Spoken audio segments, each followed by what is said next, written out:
Nice. Oh, sorry about that. I'm so busy here talking. I forgot to say, hey, welcome, everyone. It's the top of the hour. I want to welcome everyone and thank you for joining us for today's live walkthrough of the Public Input AI Meeting Minutes. Uh, we were just talking about all the changes in AI and just got distracted here. Um, Yep. a little bit of housekeeping here. We have the Q&A feature turned on today, so feel free to use that at any time to share your thoughts or questions you have during the session. And we'll keep, about 5 minutes or so at the end to do some Q&A.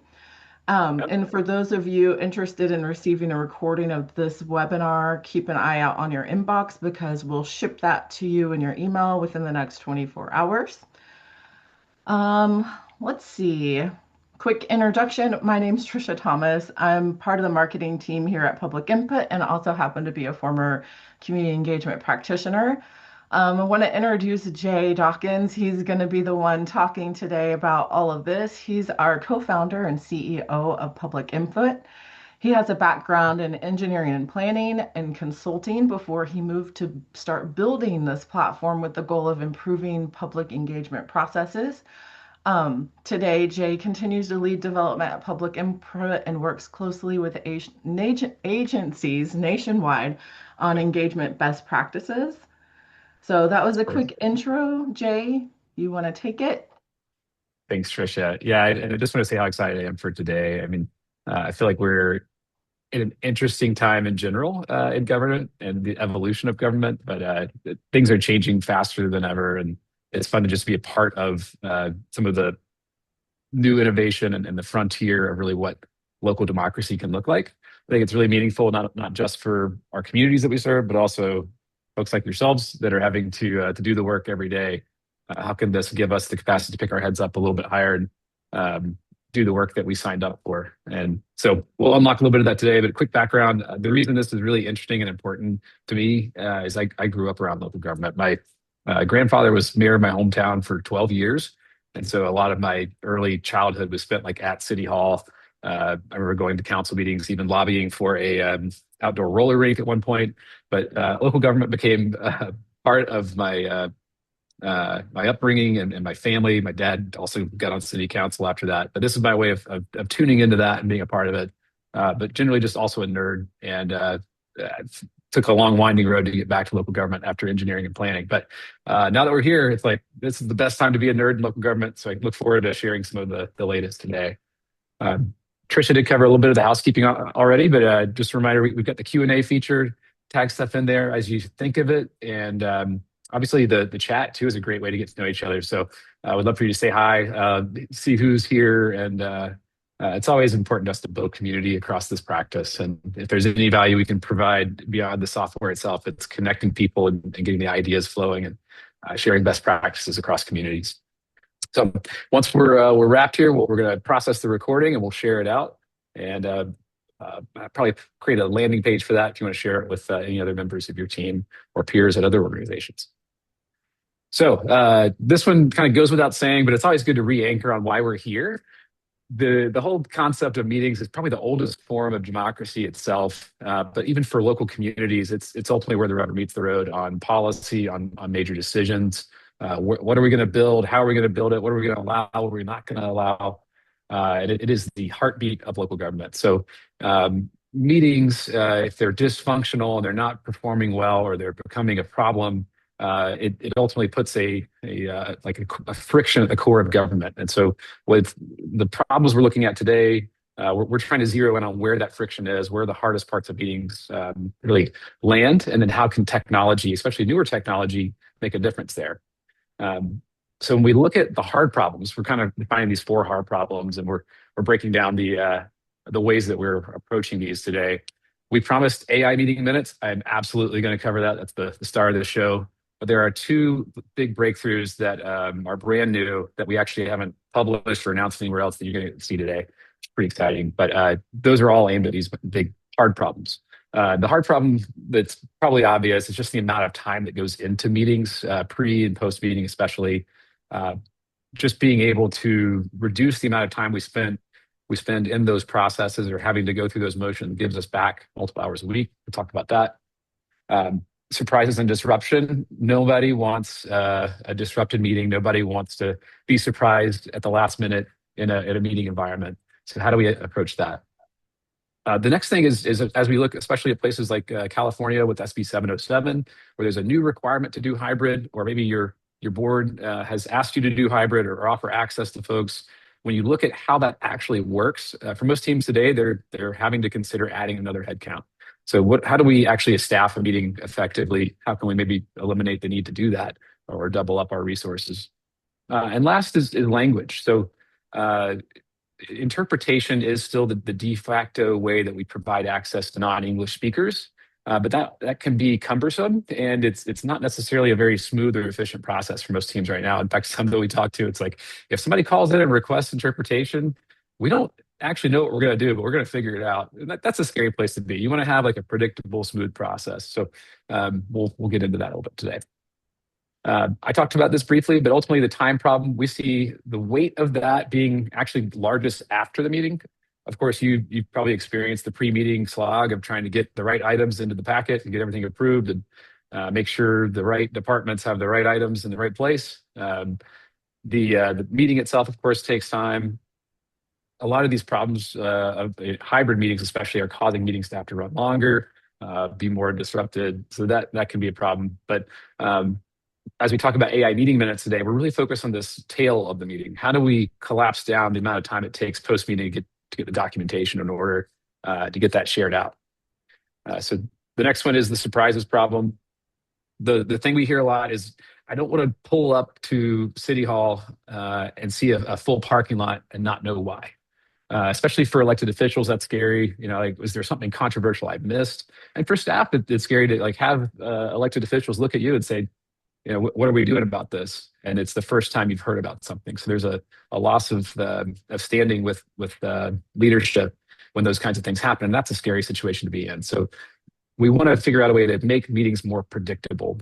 In fact, the slogan that we run by is great meetings are boring meetings. We talked to a lot of folks about, hey, what would you want to see us make happen in your meetings to make meetings better? And the answer was always, let's make them boring. Like that's the definition of a great meeting: is no surprises, things went smoothly, and we got out of there at a reasonable hour. So how do we approach that? Like, well, let's get some information in advance. Let's handle technical challenges. Staffing. So this is where it gets kind of expensive, especially for teams that are actually hiring a new headcount to deal with the hybrid meetings. Especially, there's this idea that somebody's got to be in the room to run the meeting, but then there's also a person that's got to run the virtual participation. If you're using the combination of like spreadsheets, paper, and a platform like a Zoom or a Teams, you're trying to match callers to registrations. You're trying to figure out who's going to speak on what item. You're trying to get people to unmute, and it's just a lot of back and forth. And ultimately, it becomes one person's complete job during the meeting when public comment is going on. So we're looking at how do we eliminate that layer. There's a lot of stuff we already do, and then a couple things today that we're introducing that we believe could help. And last but not least, the access and the language problem. So 68 million people, that's out of a little over 300 million people in the US, they speak a language other than English at home. Some of those folks can speak English, but a lot cannot. And effectively, our current process in most organizations, most communities, if they want to be able to speak at the meeting or participate in that meeting, they've got to call in advance and arrange for someone else to be there as an interpreter. And most people, that's too high of a bar. They just don't ask. And so effectively, entire communities get locked out of the process. And so that's a bummer. That's not what we want to see happen with democracy. Obviously, this is an idealistic outcome, not necessarily just our time. But if we want to live up to the promise of truly exercising equal access and democracy at a local level, we've got to solve for this language gap. So the good news is we think that technology exists today that didn't exist even a year ago that can solve these hard problems. And that's part of why I said it's the most exciting time to be working in local government. Technologies that are unlocking productivity in private sector organizations are unlocking major wins and true access in public sector organizations. And that's very meaningful for each of our communities that we serve. So Before we dive into kind of how we're tackling those problems, I wanted to zoom out. I know some of you may be seeing public input for the first time today. I don't get to cover the full gamut of how we run meetings and how we tackle meeting engagement. But quick high level is there's three components that kind of align with the pre, during, and post meeting aspects of a meeting. So first is that we provide an accessible online portal where folks can access the agenda in multiple languages. So meeting WCAG and ADA requirements from an accessibility perspective, but also meeting language requirements, whether that's a Title VI or a California SB 707 or otherwise language requirements, making sure you can meet those. That portal doubles as a place where people can register or comment. If you enable those things, it's highly configurable. You can embed this in your website. You can set it up on a separate site. It doesn't duplicate the things you have today. Ultimately, we're putting agendas into an accessible format for folks to then see them and register to speak. Once those speaker registrations and those comments happen, either before the meeting or you can set it up to even work during the meeting, that's flowing into your dashboard. So you're going to be able to see who's registered for what item. And we also happen to be running a phone conference. So the conference can run independently of a Zoom or a Teams or WebEx, or it can integrate directly into those things to where the public input conference line is where the public can hear the meeting and where they can speak into the meeting. And you control all of that from a dashboard. And the last part is really the reporting side of this. So pre-meeting, there are reports that can show the speakers that are signed up for what items. Those are great to share as part of your packet and make sure council has an easy way to know, did my constituent get signed up for this thing? They don't have to coordinate with you. Same thing during the meeting, they can constantly see how many folks are signed up to speak, how long that's going to take, know if they need to adjust on the fly to maybe shorten the amount of time we have per speaker or plan for a recess at the right point in the meeting. And then post-meeting, those reports are great for being able to document the meeting itself, show who spoke, capture all of that. And then today, we'll be introducing the AI Meeting Minutes aspect of that as well. So we're unique in providing the whole gamut there in one integrated solution. And then the second part is we embrace that we are not the only tool in your toolbox. And so we integrate with your agenda management tools and your video streaming. And that allows us to be directly where we need to be to get the agenda and publish it to the public appropriately. And of course, be able to bring that video onto the platform and connect to things like Zoom or WebEx if you want to have those as your back office, or just handle the audio completely as a platform. So that's a quick high level. I'd encourage you to get a demo if you'd like to see more of the details and under the hood with us. But today we're going to focus on a few new things that plug into this workflow. All right. So surprises. If we want to make meetings boring, we have to get ahead of things that catch us off guard. So how do we know why those cars are in the parking lot? How do we know if we're going to have a controversial topic or a relatively smooth meeting? The two factors there are the things that already exist today. And really those are making sure that people can register in advance. And then when people get to the meeting itself, we're going to reduce disruptions by having them register through a kiosk or scanning a QR code. Ultimately, that gives them the agenda, or sorry, I'll jump to registration first. That gives them the ability to choose the items they want to speak on, as we mentioned in the workflow. But it can also allow them to sign up remotely, of course, to be able to call in and participate. The thing for your team that you get is a sense of, gosh, we've got 20 people signed up to speak on this thing, or maybe more than that. And you can give electeds a heads up. You can give your team a heads up that this is going to be a busier meeting and plan accordingly. The other side of that is the comment tool. So e-comment is integrated into the solution as well. So if we want to capture public sentiment ahead of time and understand where people are coming from, that all flows into your reports that you can include with the packet. And people have a little bit of a sense of what the sentiment is and can prepare if they need to have a narrative or if they need to say something about a controversial topic. They at least have a temperature of the room, and allows them to not have to respond and tap dance in real time, but actually come prepared. So that can reduce the pain of the meetings by making it more predictable in that respect. Obviously, all of that flows into the dashboard we saw earlier. Here's a quick example of what that looks like, zoomed in a little bit. If we are working through our agenda, we're going to click on the item or the section, in this case, like a consent block, and see who signed up, if they've spoken or not, and we'll just work through our in-person list and seamlessly transition into the phone list where all we have to do is click play. The person's automatically unmuted. They hear a customized message that tells them it's their turn to speak. And then we can end their speaking session. It thanks them for speaking, and we move on to the next person. There's no need to juggle the piles of spreadsheets. And again, from increasing predictability, we're not in a situation where our blood pressure is going through the roof, the cortisol is flowing, and we're trying to figure out who on this list is caller ending in 7487, or which of these speakers is the one that the mayor is demanding we give priority to. All of those things get solved through a unified dashboard. So continuing on that front, the hours to minutes is the star of the show today, and it's how do we reduce the amount of time post-meeting that we need to spend to generate the documentation. So we've had a more predictable meeting, it's run smoothly, and now we have a recording and we've got a blank Word document or a copy from a past iteration.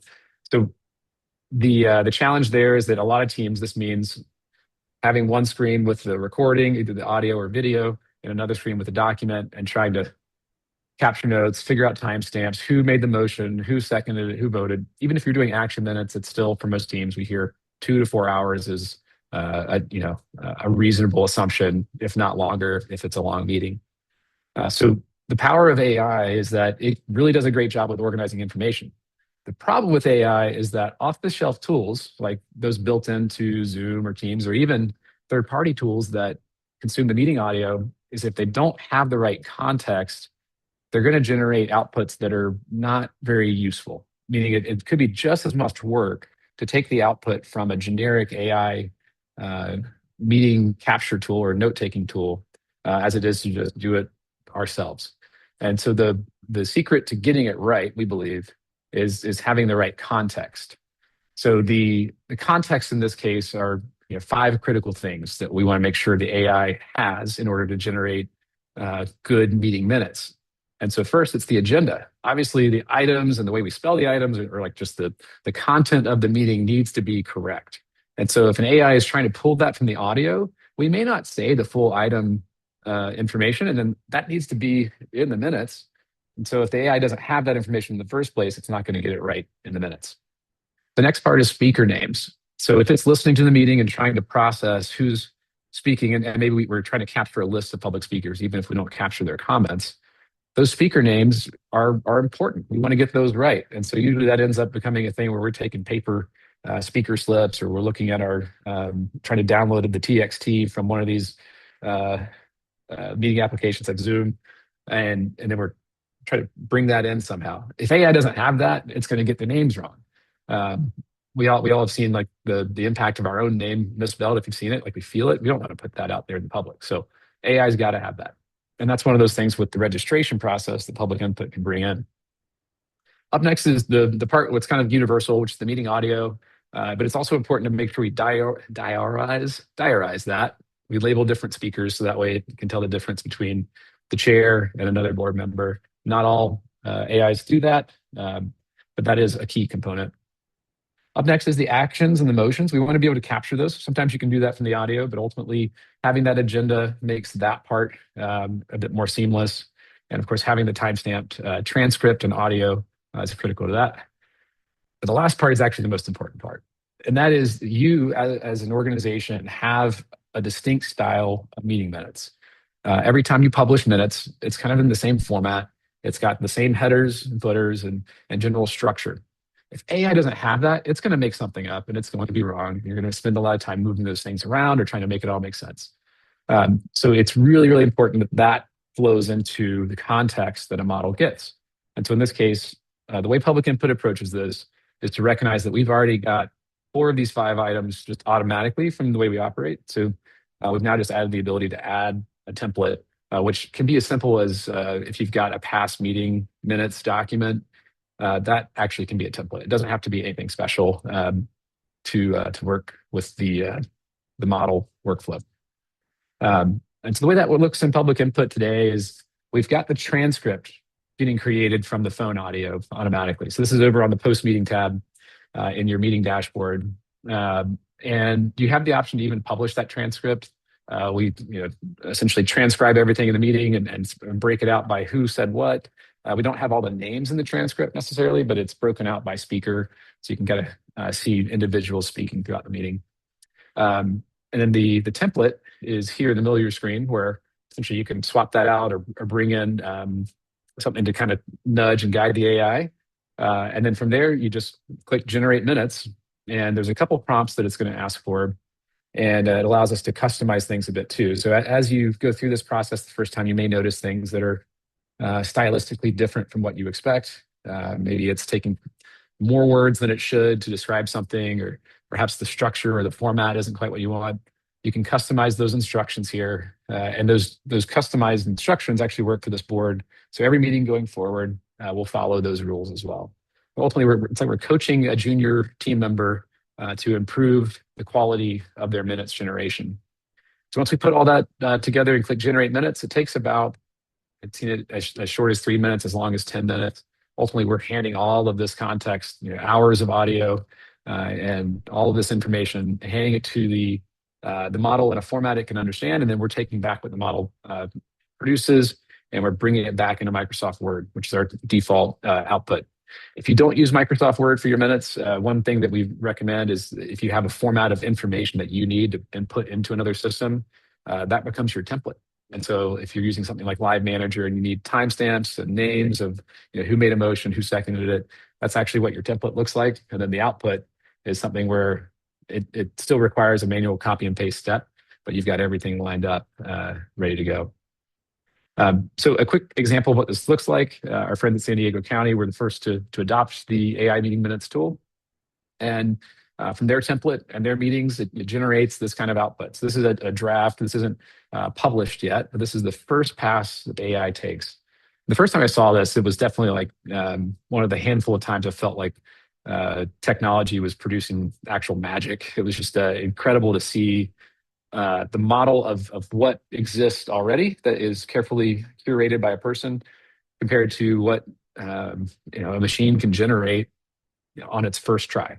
And ultimately, it's using the same format. It's following the same structure. It's getting the right names right. It's getting a sense of the actions. So as we go through, we can see different motions, who made the motion, who seconded the motion, who ayes, nays, that kind of thing, all come through in the same format that we would normally present that. And of course, in terms of the process here, we absolutely recommend a review step. We're not saying don't worry about minutes anymore, it's solved. We're saying the first draft of your minutes is solved, and that's now a review process for you instead of an action process for you. So the other side of this that can be helpful if you do have to document public speakers, whether that's just their names, if they're for or against, or if it's actually noting what they said, it can be challenging at times to follow every public speaker. Not everybody's going to present a coherent narrative, and then so having to take notes on that can be challenging. AI does a pretty good job of summarizing information. And so instead of trying to make sense of something that did not make sense in the moment, we hand it off and it generates a pretty concise summary of what someone wanted to say. So from there, your process, ideally in this world, you're running it, it takes 5 to 10 minutes for the whole thing to run. And then you're spending 10 to 15 minutes just spot checking and making sure the content aligns with your expectations. And then you get back to doing the important work and not combing through a document that you hope somebody may read. But ultimately, that's our challenge, and our goal is to give you back that time so you can spend that time where you need to, or unlock, clearing through a backlog, getting ahead of the important strategic items your team has been tasked to do. But regardless, if we can give you that time back, we also want to give you time back during the meeting.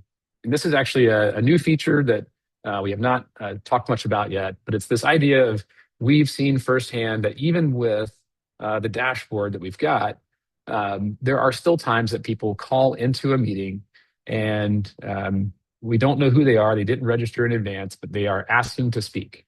And at that point, if you're using like a conferencing tool, you're probably either calling them or texting them in the background, trying to figure out who they are or trying to chat with them. But ultimately, it's just to coordinate that is usually enough to require a second person.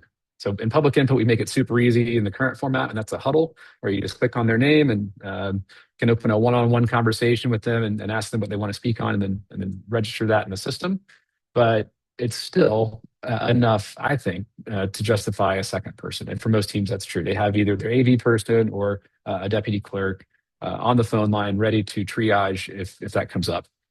Pre-registration keeps that to a minimum, but it's still a thing. So we've looked around at different tools, and we're introducing what we're calling a deputy clerk. We'll probably not stick with that name, but ultimately this is an agentic caller triage function that will be built into the phone line. So essentially, when someone calls in, they can request to speak.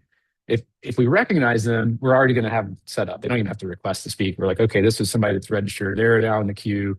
You'll see that they're connected. And whenever you're ready to have speakers for that item, you'll just hit play. But if we don't recognize them, instead of huddling with this person and having to have a second individual in the room dedicated to that coordination, the agent in this case can have a conversation with an individual and in a relatively natural way to capture the items they want to speak on. So I've tested this in a lot of different variations, and the example here is one of those tests where essentially we're trying to throw it off and be not very clear as a caller, but it still can land the outcome we're looking for. And Trisha, let me know if you can hear the audio here in a second, so everybody. I will. I hear it. Welcome to the meeting line for City Council meeting March 17th. Oprima 2 para español. 按3中文 Your microphone is muted. For more options, press star. So now this individual is Press pressing 1 star. to listen to the meeting. Press 2 to leave a recorded comment. Press 3 to be added to the speaker queue. Press 4 to... Press 3. Hello. I can help you register to speak at today's meeting. What is your full name? Oh, hey there. This is Jay Dawkins. Thanks, Jay Dawkins. Which agenda items would you like to speak on today? If you need, I can what list items the are available? The available agenda items are General Public Comment, Otay Ranch Village 14 Planning Area, 16B, Tentative Map and Site Plan, Warner Ranch, General Plan Amendment and Rezone Application. No, not Warner Ranch. I'm calling, there's one in my neighborhood. It's called Canyon Estates. Is there anything for that? So you want to speak on the Bonita Long Canyon Estates Tentative Map and Resource Protection item? Is that correct? Yes. Yeah, that sounds right. No, thank you.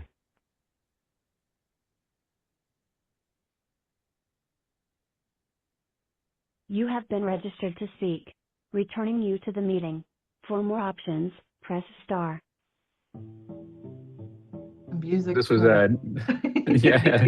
So it's not a live meeting. The music's kind of in the background of the conference, but yeah, and this was like the first version of it. Obviously, there's a little bit of a lag there at the tail end as it's processing it, but through this process, somebody does not know the item number. They don't know the name of the item on the agenda. They probably haven't looked at the agenda, but they know that they want to call and talk about something at the meeting. Generally, because of the power of like today's agents, they can understand that. And of course, the system at this point has got the agenda. It's got all the context it needs to understand what someone's trying to say. So from there, if for whatever reason it cannot figure it out, which I've thrown a lot at, and it's been pretty consistently able to solve, it can then trigger a raised hand. But in this case, it's pretty resilient and been impressive at how well it's triage callers. So the ultimate goal there is we've solved for really the most painful part of that caller coordination. In addition to obviously the high coordination of mapping people to items and being able to change the speaker queue. But this one is one that we're working on, and of course we want to iterate and test with different teams. So if this is something you're interested in, we definitely want to set it up in a test environment for you to be able to stress test it, give us feedback before you take it live. But the end outcome that we're looking for here is, can we give your team the ability to run a meeting with one person? That's always going to be our North Star for this. And even further, can we reduce the burden on that one person? I think there's a world where we'll see more of real-time audio informing different things in the system and being able to predict what you'll need to do next. But for now, this is a major time saver for a lot of teams, and I'm looking forward to rolling this out. So the next piece was one that we actually had not been planning to release today, but it's ahead of schedule in terms of its development, and it's just incredible what has changed in the last even 4 or 5 months. So the language access challenge is one that there are tools out there today that do real-time interpretation, but they're part of what we consider the first generation of interpretation tools. So they have a lot of accuracy challenges and then user experience challenges. And a lot of that is because of the way the technology was built and the fact that some of this newer technology didn't exist. So the original model takes speech and then uses a speech to text engine to create text. And then text we know how to translate. We've been translating text for years. That's great. So now you have text in another language and you're just taking it back to speech. The problem is it's like you're dissecting a frog. The thing dies in the process, and the context, the emotion, and the tonality is lost, in addition to latency. So a lot of these speech to text, text to speech type models introduce 5, 10, 30 seconds in some cases latency. And so it's hard for individuals to be a part of a meeting and feel like they're able to participate in a meeting if that lag is there at that extent. So as of, I think, September of last year, the work that's been done on frontier models finally started to manifest into generally available tools that use a voice-to-voice model. So essentially, it's a voice to neural translation model. It's beyond my comprehension in terms of exactly how it works, but ultimately, it's skipping the intermediate step of having to mess with text, and it's preserving the intonation of the original voice, and it's taking it directly into a voice model in the other language. And so it means that instead of 150 languages supported, there's about 76 languages that are supported. But for most organizations, it's going to cover everything you need in terms of available speech and languages. So the output is that the model preserves, if it's a male or a female talking, it preserves some of the emotional intonation, and it takes the latency down to like as low as 2 seconds. In some cases, 3 seconds is probably average. But ultimately, it's very fast, it's more accurate, and it's emotive in the sense that you can understand the intonation of the speaker. So I'm going to play a quick example. This is actually uses a clip from an actual city council meeting. This is just dialing in and choosing the Spanish language, and you can configure which languages are Welcome to the meeting line for City Council meeting March 17th. Oprima 2 para español. 按3中 Tu micrófono está silenciado. Para más opciones, presione asterisco. Muchos de los servicios gubernamentales tradicionales, como la policía, los bomberos, la recogida de basura, el mantenimiento de la calle y luego tenemos 6 fondos empresariales que funcionan más como negocios que se mantienen en parte o en su totalidad mediante cuotas. Así que, de nuevo, se puede ver que el presupuesto total es de 216.216 millones. So it goes on, ultimately just following the proceedings of the meeting, but ultimately the person calling in chooses their language and they're hearing the proceedings in their native tongue, and also following as different speakers participate. So the outcome there is that the experience is better, and you can deliver on the promise of accessibility, meet the letter of the law, but also make this universally available.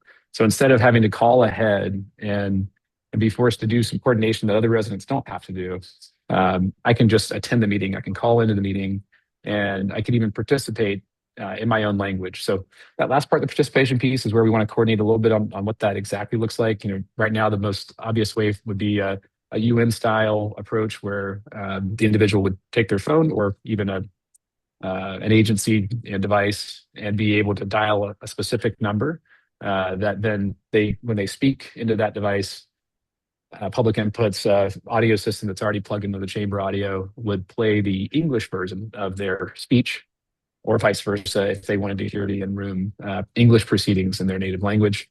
The remote part is much easier. It's already just baked into the phone system. So this is something that we recognize is super high impact, very important, but also one of these things we want to make sure we get right. So we're working with teams. We're targeting May 26th in terms of availability and rollout. It's a busy time right now with a lot of organizations moving onto the platform, and we want to make sure we get this right. So we're going to prioritize teams that are in position with technology this spring and begin rolling this out with your input and ultimately partnership to create more accessible meetings. And so when we think about accessibility, oh, go ahead. Oh, I just said so cool. Yeah, I've never seen anything like this. It's just unbelievable. If you told me we were going to be doing this a year ago, I'd be like, yeah, probably not. That sounds crazy. But here we are. So accessibility is something that's not just about language, obviously. This is front of mind for many teams today because of the ADA compliance deadlines coming next month. And our focus is making sure you're meeting WCAG 2.1 AA, that you're meeting SB 707, every single mandate, and that you're compliant with Title VI. So if you're receiving federal funding for a program, you're not discriminating based on national origin. You're providing these kinds of language resources, and it's not something that's a question mark. It's just there.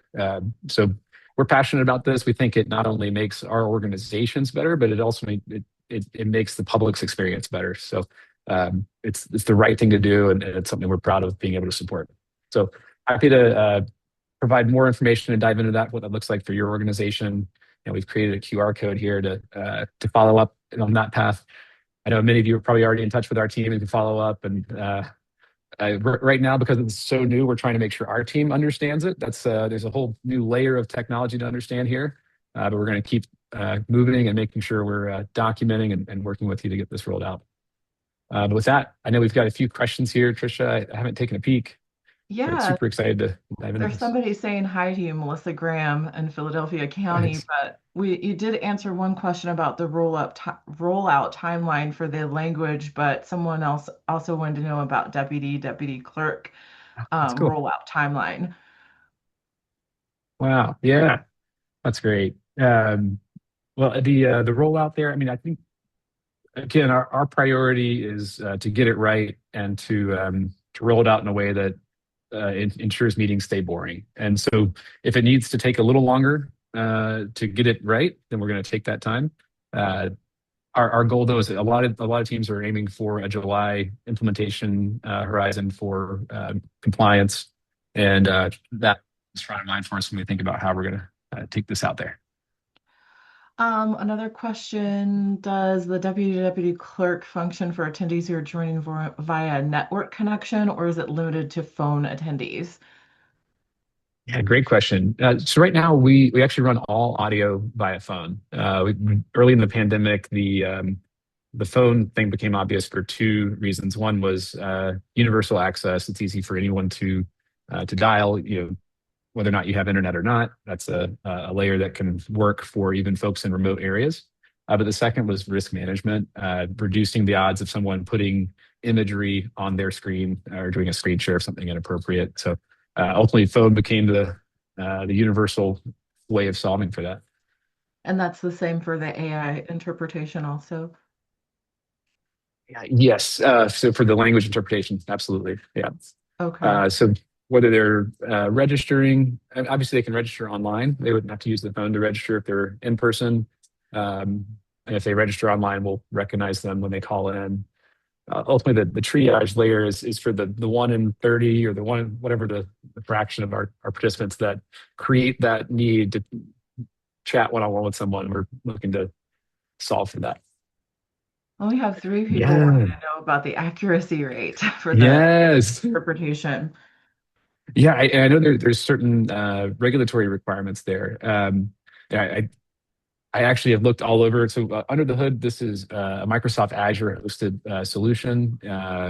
It is their frontier, best model in terms of compared to other formats that are real time. I do know the legacy models were the American Translators Association, I think, put the older format of the speech to text, text to speech. When you get into some of languages like Arabic, they were saying 50%. I know that from what I've heard, this one's probably closer to a 90 plus, but I don't have specific numbers on that or who's like formally built that testing out. But that's definitely something we can follow up on. Yeah. What I can say is it in terms of what's generally available today, we're leaning in and embracing the technology that's the best that is out there. And we're going to continue to do that. So if tomorrow, like an Amazon or an Anthropic or somebody else comes out with something that's even better, like we're going to be all over jumping on the best to be able to put that to work for local government and moving the wheels of democracy forward here. That's so cool. I think we made it through all the questions. Very cool. I like short webinars. We want to get the information into your hands, and obviously we've got to follow up with more documentation and get this onto the website. I mean, this all is moving fast right now, and it's as I mentioned, an exciting time to be doing this work. There's also, I think, a lot of demand for it. Right, the reason we're moving fast is the world is changing faster than ever, and we know that you're under more pressure than ever to get this stuff right. So we want to be your partner in delivering that, making sure that best practices are getting shared across teams, and that we're socializing not just the technology, but the practices that can get you to a boring meeting and a compliant meeting as well. Thanks, y'all, for hanging out today, and look forward to getting to meet many of you, whether virtually or in person in the coming weeks. Thanks so much. Bye, everybody.